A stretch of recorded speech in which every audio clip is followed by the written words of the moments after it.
Mysterious case of a poisoned Russian agent getting even stranger tonight. British authorities haven't determined where the poison came from. The Foreign Secretary says the government has evidence that Russia has been creating and stockpiling the nerve agent known as Novichok. A tough ex-paratrooper, ex-special forces. At some point in the late 90s, he started working for MI6. He was a pretty senior agent and pretty important to Western intelligence. Since the end of the Cold War, the UK has become a haven for Russian dissidents and former spies. In the shadowy world of espionage, Sergei Skripal had many enemies. A Russian intelligence officer, he became a double agent, spying for the British MI6 and blowing the cover of fellow spies. Sir Tony Brenton was once Britain's man in Moscow. Skripal blew a lot of Russian agents when he was an active British spy, basically. And there may be personal resentments left over from that within the Russian intelligence agencies. Skripal was caught and convicted by the Russians in 2006, only to be released and handed over to the West. The former spy had lived a low-profile life for several years in the British town of Salisbury, until the beginning of this month, when he and his daughter Yulia were found unconscious and frothing at the mouth in the town centre. Well, there is a serious question about why they picked Sergei Skripal. He came to the UK as a result of a spy swap. He was pardoned by the Russian state, which is another rather nasty overtone to everything that's happened. There's a sort of gentleman's understanding among intelligence agencies that if people are swapped, then you don't go for them afterwards. So yes, it is a complete surprise, especially since he has been living so quietly since arriving in the UK. Keir Giles has been analysing Russia's military and political machinations for more than 20 years. Russia has demonstrated that it is perfectly willing to reach out and touch those Russians using weapons of mass destruction in populated areas. It took almost 10 days for British authorities to issue an official timeline for the attack. Yulia arrived into Heathrow Airport on a flight from Russia at approximately 2:40 p.m. on Saturday the 3rd of March.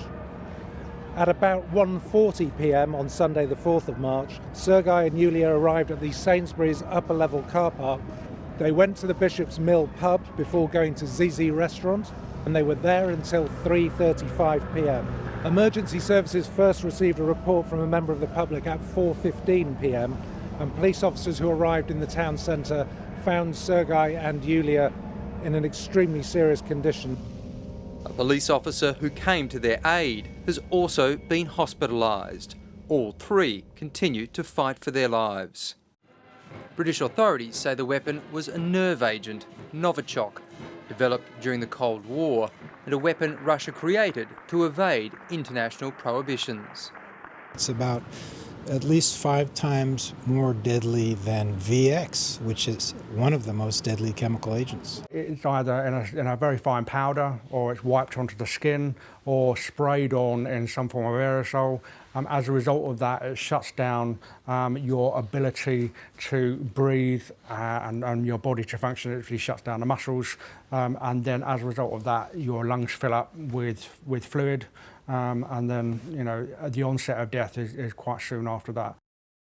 David Vidset was a counter-terrorism investigator with Scotland Yard, including during the July 7 London bombings.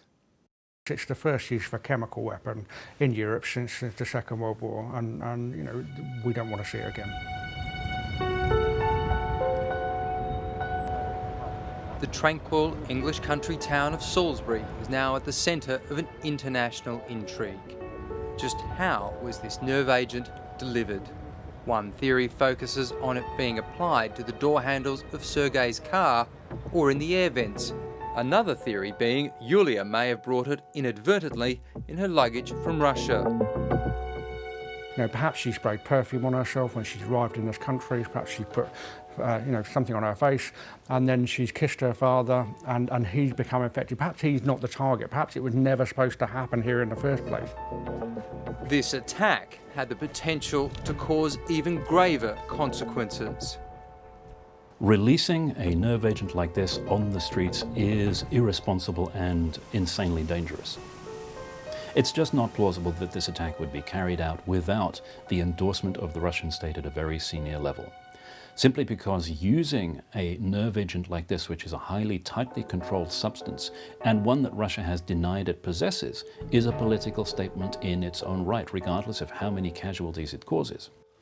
Investigators from the International Chemical Weapons Watchdog are now in the UK to determine if the nerve agent was Novichok.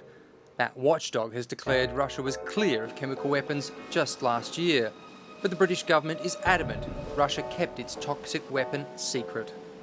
We actually have evidence within the last 10 years that Russia has not only been investigating the delivery of nerve agents for the purposes of assassination, but has also been creating and stockpiling Novichoks. I'm not trusting of the intelligence that Boris Johnson's perhaps talking about. I'm not trusting of, these unnamed intelligence sources which are saying X. We've been wrong before. Sir Tony Brenton says Russia's response now is straight out of its playbook from an earlier assassination on British soil. I was British ambassador in Moscow at the time of the murder of Alexander Litvinenko, which was a previous, quite similar occasion. Alexander Litvinenko was an émigré from Russia. He'd worked with Britain's spy agencies and became sick after drinking a lethal dose of radioactive polonium in a cup of tea in Mayfair. We knew almost instantly that it was the Russian state that had done it, and we actually knew who had done it and how they'd done it. We surfaced these accusations, and the Russians then invented all sorts of stories about how it wasn't them. You've got all of this noise and irrelevance designed to distract attention from what frankly was an obvious truth. But there are differences in the cases. Unlike Litvinenko, Sergei Skripal was not openly attacking the Russian government, nor was he openly associating with dissidents. However, Skripal was a man with large amounts of money. There are some very large questions around how he came to have £260,000 in cash a year after leaving prison, bought this house in Salisbury. Where is that money coming from? Is he still working for MI6? Is he still working for somebody else? Is he working for the Russian state? Because that's what you've got to remember here, is that he has a chequered past and he had the propensity to work for a number of different people. Others are more concerned about Russia's future intentions and its flagrant disregard for using such potent weapons. Russia has absolutely no concern about being seen as a rogue state. What we see is Russia becoming, in so many ways, more and more like North Korea and less like a European nation. What is striking about this is the brazenness of it. The chemical that they have used has only ever been developed in Russia and used by Russians. They're engaged in a sort of international hooliganism. They're going around looking for areas where they can make trouble for the West, as with interfering in US elections and so on, without, as they hope, experiencing too much blowback.